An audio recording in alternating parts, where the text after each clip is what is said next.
Hi, ഇന്ന് ഞാൻ റാഗി ദോശയാണ് തയ്യാറാക്കുന്നത്. അതിനുവേണ്ടി ഒരു കപ്പ് റാഗി എടുത്തിട്ടുണ്ട്.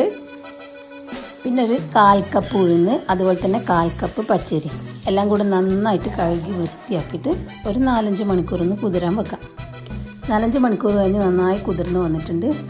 മിക്സിയുടെ ജാറിലിട്ട് നന്നായിട്ട് അരക്കണം.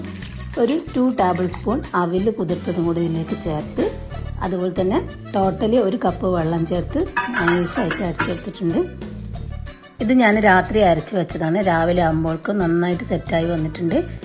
ഇതിലേക്ക് പാകത്തിന് ഉപ്പും കൂടെ ചേർത്ത് നന്നായിട്ട് ഇളക്കി കൊടുക്കാം. ഇനി നമുക്ക് ദോശ ചുട്ടെടുക്കണം. ചൂടായ കല്ലിൽ ഇതേപോലെ ഒഴിച്ചു കൊടുത്ത് ഇതിനാവശ്യമെങ്കിൽ നെയ്യ് ചേർത്ത് കൊടുക്കാം. എന്നിട്ട് നന്നായിട്ട് ഓരോന്നായിട്ട് തന്നെ നമുക്ക് ദോശ ഇതുപോലെ ചുട്ടെടുക്കാം. അപ്പോൾ ഇനി നമുക്ക് അടുത്ത വീഡിയോയിലൂടെ കാണാം. താങ്ക്